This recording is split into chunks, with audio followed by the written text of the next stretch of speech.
जय हिंद दोस्तों। आज के वीडियो में हम आपको दिखा रहे हैं रेलवे ग्रुप डी का पीटी टेस्ट। जैसा कि आपको पता है कि आपके सीबीटी एग्जाम के बाद आपका फिजिकल एफिशिएंसी टेस्ट लिया जाएगा और आपका जो पीटी टेस्ट होता है ये आपको पास करना बहुत जरूरी होता है। पीटी के अंदर आपको दो टेस्ट देने होते हैं। पहले टेस्ट में आपको 35 किलोग्राम का वजन उठाकर 2 मिनट में 100 मीटर दौड़ना होता है और यहाँ पर सभी स्टूडेंट इसमें बालू से भरा हुआ जो कट्टा है उसे उठाकर दौड़ते हैं। दूसरा टेस्ट आपका होता है जिसमें कि आपको 4 मिनट 15 सेकंड में 1000 मीटर दौड़ना होता है। जैसे कि आप देख रहे हैं कि सभी स्टूडेंट को यहाँ पर देखे यहाँ चेस्ट नंबर दिया जाता है। इसी तरह से आपका जो है नंबर यहाँ पर निर्धारित होता है कि आपका नंबर पहले आएगा या फिर बाद में। जैसे कि आप देख रहे होंगे इन सभी स्टूडेंट के चेस्ट पर यहाँ पर नंबर जो है लगाया गया है। तो ये नंबर जो होता है उसके अकॉर्डिंग इनको नंबर बांटा जाता है जैसे वहां पर व्यवस्था होती है उस तरह से। अब ये आपको दिखाई दे रहे होंगे, ये कट्टे दिखाई दे रहे हैं आपको, ये 35-35 किलोग्राम के हैं और इसके अंदर जो है बालू भरी हुई है। अब देखिए इसे उठाकर दौड़ना है।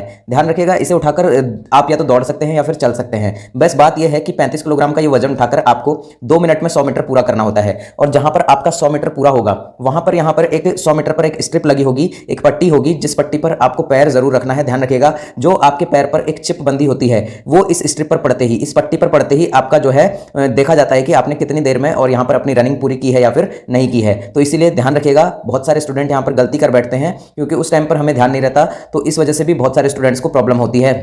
और ये प्रॉब्लम आपके हालांकि इस कट्टे वाले चीज़ में तो प्रॉब्लम नहीं होती है, यानी कि कट्टा दौड़ कह सकते हैं हम इसे। 35 किलोग्राम का जो वजन है इस वाले 100 मीटर में तो दिक्कत नहीं आती है, लेकिन जब हम 1000 मीटर की जो दौड़ है जो 4 मिनट 15 सेकंड में करनी है वहां पर इसका बहुत विशेष ध्यान रखना होता है क्योंकि उस स्ट्रिप पर पैर रखते ही आपके जो चिप लगी हुई है वो इसको कंडक्ट कर लेगा। अब देखिए दूसरी दौड़ जो कि देखिए यहाँ पर देखिएगा सेकंड दौड़ यहाँ पर देखिए। अब ये निर्भर करेगी आपके ग्राउंड के ऊपर कि आपका ग्राउंड जो है वो यहाँ पर कितने मीटर का है। अगर 250 मीटर का एक राउंड है तो यहाँ देखिए हर राउंड के बाद आपके एक स्ट्रिप लगी होगी और ध्यान रखिएगा उस स्ट्रिप पर पैर जरूर क्योंकि उस स्ट्रिप पर पैर रखते ही आपका एक राउंड माना जाएगा। बहुत सारे स्टूडेंट यहां बाहर हो जाते हैं फिजिकल टेस्ट के अंदर, फिजिकल एफिशिएंसी टेस्ट में, क्योंकि वो उस स्ट्रिप पर पैर नहीं रखते, यानी कि उस स्ट्रिप पर पैर रखना भूल जाते हैं जिसकी वजह से उनके राउंड जो है वो यहां काउंट नहीं हो पाता है। तो यहां देखिए मान लीजिए आपका जो एक राउंड है वो 250 मीटर का है तो आप मानकर चल लीजिए 250 का आप 4 गुना करेंगे तो 1000 मीटर हो जाएगा, यानी कि 4 आपको राउंड लगाने पड़ेंगे अगर मैदान 250 मीटर का है। अगर मैदान यहां पर मान लीजिए एक गोला उसका यहां 200 मीटर का है तो यहां पर आपको इसके 5 राउंड लगाने पड़ेंगे। जैसा कि आप देख रहे होंगे यहां पर देखिए स्ट्रिप यहां पर लास्ट में जैसे ही यहां रनिंग खत्म होती है, यानी कि एक 200 मीटर या 250 मीटर खत्म होता है, वहां एक सफेद पट्टी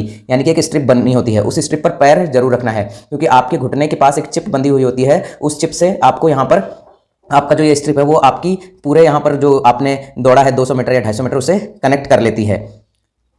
अब यहां देखिएगा ये जो पूरी की पूरी दौड़ है ये आपको यहां ऐसा नहीं है कि आपको बहुत तेज दौड़ना है, आपकी मर्जी है, आप यहां धीरे दौड़े या फिर तेज दौड़े। बस बात इतनी सी है कि 4 मिनट 15 सेकंड के अंदर आपको 1000 मीटर यानी कि 1 किलोमीटर का जो पूरा का पूरा रनिंग है वो यहां पूरा कर लेना है। ये सारी चीजें आपको ध्यान रखनी है जब भी आप यहां पर फिजिकल एफिशिएंसी टेस्ट देने जाएंगे, जब भी आपका पीटी होगा। इन सभी बातों का खास ध्यान रखिएगा क्योंकि यहां पर बहुत सारे कैंडिडेट जो है पीटी के अंदर बाहर हो जाते हैं क्योंकि वो इन सारी चीजों का ध्यान नहीं रखते हैं। मेन चीज जो मैंने आपको बताई वो स्ट्रिप वाली बताई, क्योंकि इस स्ट्रिप वाली चीज की वजह से बहुत सारे कैंडिडेट जो है यहां पर बाहर हो जाते हैं। तो ये सारी चीजें ध्यान रखनी है।